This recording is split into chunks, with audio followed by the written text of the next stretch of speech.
Assalamu alaikum wa rahmatullah wa marhaba bil gars al-muslimin. La venue du ministre indien à Rabat est le symbole d'un Sud global qui veut s'émanciper de l'Occident, mais aussi d'une Chine qui est devenue oppressante et de plus en plus hégémonique. Dans ce contexte, la coopération indo-marocaine change d'échelle et devient un test de souveraineté sécuritaire, industrielle, alimentaire et énergétique pour les deux pays.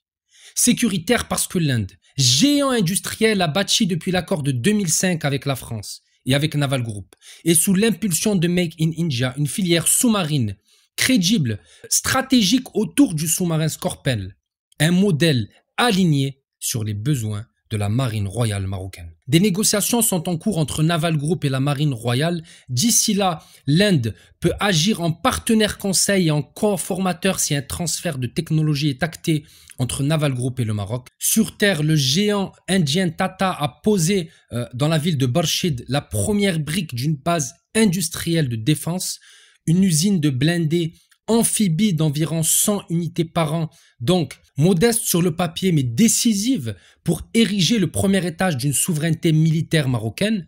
En face, New Delhi joue sa sécurité alimentaire et énergétique en sécurisant un accès stable aux engrais et aux phosphates, combler le manque laissé par les quotas chinois. L'OCP peut permettre à l'agriculteur indien de stabiliser ses rendements et donc de protéger la souveraineté alimentaire d'un pays de plus d'1 milliard d'habitants. Dans cette vidéo, on va décoder simplement, précisément comment Rabat et New Delhi peuvent rééquilibrer le rapport de force avec l'Union européenne, la Chine et Washington. Où sont les leviers, où sont les lignes rouges, et poser la question: que peut apporter le Maroc aux géants indiens? Restez jusqu'au bout de la vidéo, vous allez comprendre les choses sur la stratégie du Maroc. Abonnez-vous, commentez, partagez pour soutenir mon travail. Barakallahu fikum.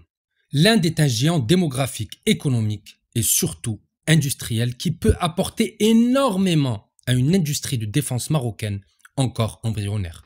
Commençons par le concret. Barshid, où Tata va assembler un blindé d'infanterie 8-8 à roues amphibies modulables capable d'emporter un groupe de combat avec une tourelle de moyen calibre et des kits de protection évolutifs. L'usine vise une cadence d'environ 100 véhicules par an avec des premières livraisons sous 18 mois. Ce n'est pas une déferlante industrielle et le retombées directes resteront donc modestes au début.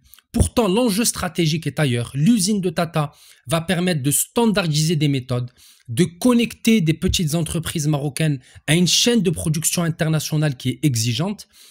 L'usine de Tata va pouvoir créer des expertises locales, va pouvoir bâtir des compétences d'intégration, de soutien et de formation. C'est un signal fort à l'Afrique et à l'Europe. Le Maroc est devenu un coproducteur en droite ligne avec la volonté de Sa Majesté Mohamed VI d'ancrer une base industrielle de défense souveraine.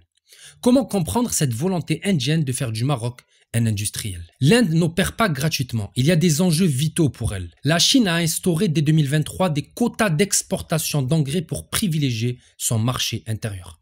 Le phosphate est donc devenu aujourd'hui une ressource aussi stratégique que le pétrole et presque aussi rare que l'or sur les marchés tendus. Voilà pourquoi New Delhi cherche à faire du Maroc un partenaire clé. L'OCP s'impose en exportant le phosphate marocain vers l'Inde, près de 3 millions de tonnes d'engrais phosphatés par an. Et depuis la mi-2024, le TSP consommé en Inde vient exclusivement du Royaume.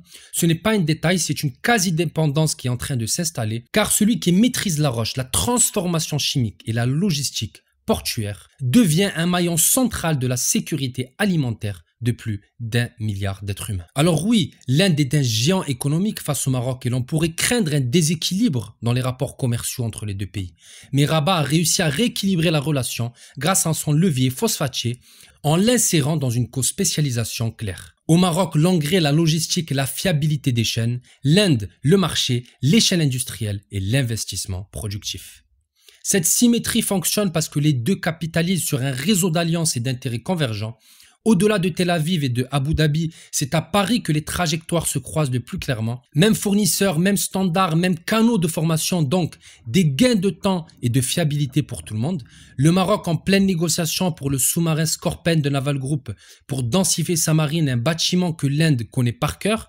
Depuis 2005, New Delhi achète français, Scorpène, Rafale, système de défense Thales et a appris à localiser, intégrer, maintenir, bref, a transformé un contrat d'armement en capacité nationale sous le cadre de Make in India qui pousse le transfert de compétences plutôt que la simple importation. Donc, le retour d'expérience indien peut raccourcir la courbe d'apprentissage marocaine pour, à terme, l'accompagnement méthodologique, la sécurité des opérations en mer. Stratégiquement, Rabat élargit son cercle diplomatique pour s'extraire d'une dépendance trop étroite à l'ouest européen tout en conservant des ancrages solides historiques avec Washington et Paris. De son côté, New Delhi, puissance mondiale de demain, tisse son influence en Afrique via la porte stable marocaine avec un relais financier et logistique émirati qui fluidifie les projets. Donc, l'accord de défense maroco-indien est un résumé de ce que sera le monde de demain. L'Inde partage avec le Maroc formation, exercices conjoints, cyberdéfense, santé militaire, des briques stratégiques critiques qui mettent les forces à niveau et rendent compatibles des appareils achetés à Paris. En parallèle, l'axe OCP-Inde stabilise des flux vitaux d'engrais en s'ajustant aux taxes douanières américaines et aux quotas chinois, ce qui protège les récoltes indiennes et sécurise des revenus marocains prévisibles. Résultat, une triangulation Paris-Rabat-New Delhi qui convertit des achats sectoriels en architecture de puissance ordonnée, crédible et surtout durable. Cette coopération met aussi le doigt sur un point sensible. L'Inde est un éléphant démographique et industriel, plus d'1 milliard d'êtres humains, des capacités qui se mesurent en millions d'unités et une profondeur scientifique financière qui font craindre un déséquilibre des rapports de force. Le Maroc est un État stable doté d'un levier stratégique, diplomatique et logistique supérieur à sa taille, mais une souris ne négocie pas d'égal à égal avec un éléphant, donc en plus d'utiliser le phosphate comme un levier pour amener de la production au Maroc, le royaume devra élargir sa base démographique, économique, en s'alliant avec ses voisins dans un espace atlantique africain relié par des corridors énergétiques et logistiques. Donc cette visite indienne au Maroc n'est pas un bouleversement, ni du rapport de force, ni des alliances entre les deux pays. C'est plutôt un test de maturité pour le monde de demain.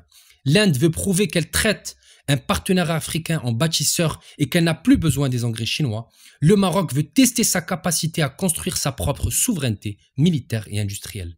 Et nous, à nous de comprendre qu'entre la poudre d'un blindé et la poudre d'un engrais se joue la même chose, la dignité et la souveraineté d'une nation. Barakallahu fikum. La jazikum bi khair. Merci d'avoir suivi cette vidéo jusqu'à la fin. Barakallahu fikum. Wassalamu alaikum wa rahmatullah.